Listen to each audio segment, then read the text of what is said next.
Zero Malabar സഭയിലെ father Antony Poothavelil അച്ഛൻ സമൂഹ മാധ്യമങ്ങളിൽ പങ്കുവച്ച ഒരു കുറിപ്പാണ് സഭാവിശ്വാസികളുടെ ഇടയിൽ ചർച്ചയാവുന്നത്. സീറോ മലബാർ സഭയിൽ, പ്രത്യേകിച്ച് എറണാകുളം അങ്കമാലി അതിരൂപതയിൽ എന്താണ് നടന്നുകൊണ്ടിരിക്കുന്നത്?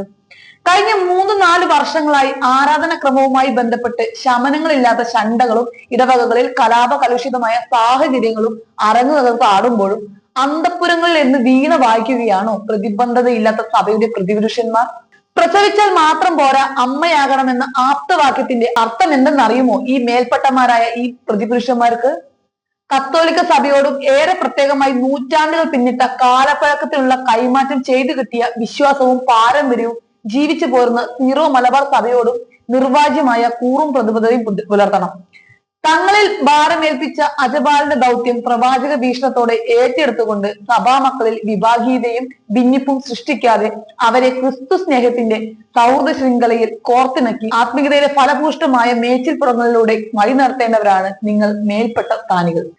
അതിന് സന്നദ്ധരാവാതെ തങ്ങളുടെ തട്ടകങ്ങളിൽ നിന്ന് ഒരു പ്രശ്നവുമില്ലെന്ന മിഥ്യാധാരണയിൽ സ്വന്തം സുരക്ഷിതത്വത്തിൽ മതിമറന്നുകൊണ്ട് ഒട്ടകപക്ഷിയെ പോലെ തല മണ്ണിൽ പൂഴ്ത്തി രക്ഷപ്പെടാനുള്ള വ്യർത്ഥവും നിഷ്ഫലവുമായ വ്യായാമത്തിലേക്ക് ഏർപ്പെട്ടിരിക്കുകയാണോ എന്ന് വിശ്വാസികൾക്ക് തോന്നിപ്പോവുകയാണ്. സഭയൊന്നാകെ അംഗീകരിച്ച ഒരേ ഒരു കുർബാന ഒരേ ബലിവേദിയിൽ വ്യത്യസ്തമായ അനുഷ്ഠാന വിധികളോടെ തന്നിഷ്ട സമയങ്ങളിൽ അർപ്പിക്കാൻ അനുമതി നൽകിക്കൊണ്ട് വിശ്വാസികളെ 2 ശാക്തിക ചേരികളിലാക്കി ബലാബലം പരീക്ഷിക്കുന്നതാണോ പ്രതിപുരുഷന്മാരിൽ നിക്ഷിപ്തമായിരിക്കുന്ന അജപാലന ധർമ്മം? വിശുദ്ധ കുർബാനയെ സമവായത്തിന്റെ ഒരു താട്ടക്കച്ചവടമാക്കി അധപ്പതിപ്പിച്ച് അവഹേളിക്കുന്നത് ശരിയാണോ? ഇതൊരു സ്ഥിരം ശൈലിയാക്കി മാറ്റിയെടുത്ത് മാർപ്പാപ്പയുടെ തീരുമാനത്തെ അട്ടിമറിക്കാനുള്ള ഗൂഢമായ ശ്രമമാണോ എന്നറിയാൻ വിശ്വാസികൾക്ക് ഏറെ ആകാംക്ഷയുണ്ട്. ആത്മികവും ദൈവികവുമായ സമ്പത്തിനെ വെറും ലൗകികമായ മാനദണ്ഡങ്ങളുടെ മറ പറ്റിക്കൊണ്ട് അലസമായി കൈകാര്യം ചെയ്ത് ആശയക്കുഴപ്പവും അരാജകത്വവും ദൈവജന സമൂഹത്തിൽ സൃഷ്ടിക്കുന്നതുമാണോ മേൽപ്പെട്ടമാരുടെ ആധ്യാത്മികത? നിങ്ങൾ ആർക്ക് വേണ്ടിയാണ് ഈ സ്ഥാനം ഏറ്റെടുത്തത്? നിങ്ങൾക്ക് വേണ്ടിയോ അതോ ക്രിസ്തുവിന്റെ ശരീരമായ സഭയ്ക്ക് വേണ്ടിയോ? മനുഷ്യരുടെ പ്രീതിയോ അതോ ദൈവത്തിന്റെ പ്രീതിയോ നിങ്ങൾ ആഗ്രഹിക്കുന്നത്? അഭിഷിക്തരായ പുരോഹിതർക്ക് അച്ചടക്കവും ആധ്യാത്മികതയും വേണ്ടെന്നാണോ നിങ്ങളുടെ ഭാവം?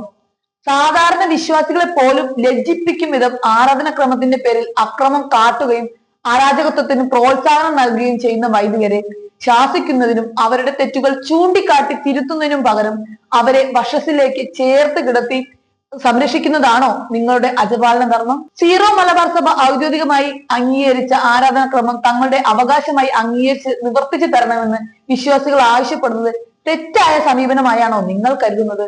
അപ്രകാരം ആവശ്യപ്പെടുന്നവരെ നിങ്ങൾക്ക് വേണ്ടത്ര ആൾബലമോ ശക്തിയോ ഇല്ലെന്നും നിങ്ങൾ സംഘടിതരല്ലാത്തതിനാൽ ദുർബലരാണെന്നുമൊക്കെ പറഞ്ഞ് ആക്ഷേപിച്ച് അവരെ ഇറക്കി വിടുന്നതാണോ നിങ്ങളുടെ സഭാസ്നേഹം? സഭയുടെ പൊതു സമ്പത്തായ ആരാധനക്രമം കയ്യുക കാട്ടിയായിരിക്കണം സ്വന്തമാക്കേണ്ടതാണോ നിങ്ങളുടെ നിലപാട്? സീറോ മലബാർ സഭയിൽ പെടുന്ന 34 രൂപതകളിലും കയ്യൂക്കിലയുടെ ആണോ കുർബാനക്രമം നടപ്പിൽ വരുത്തിയെന്ന് അറിയുവാൻ വിശ്വാസികൾക്ക് ആഗ്രഹമുണ്ട്. കത്തോലിക്ക സഭയുടെ ആധ്യാത്മികതയും അജപാലനപരമായ അച്ചടക്കവും കർശനമായി പാലിച്ചുകൊണ്ട് നടപ്പിലാക്കേണ്ട ആരാധനാക്രമത്തെ പന്നികളുടെ മുൻപിൽ എറിഞ്ഞു കൊടുത്തുകൊണ്ട് അവഹേളിതമാക്കുന്ന നിങ്ങളുടെ ലജ്ജാകരമായ നിരുത്തരവാദിത്വത്തിന് ഈ ഭൂമിയിൽ വെച്ച് തന്നെ കണക്ക് പറയേണ്ടി വരും. അല്ലെങ്കിൽ നിങ്ങളെ കൊണ്ട് കണക്ക് പറയിപ്പിക്കുക തന്നെ ചെയ്യും. സാധാരണ വിശ്വാസികളുടെ ക്ഷമയെ ഇനിയും പരീക്ഷിക്കരുതെന്ന് ഓർമ്മിപ്പിക്കട്ടെ എന്നാണ് ഫാദർ ആന്റണി പൂതവേലി കുറിച്ചത്.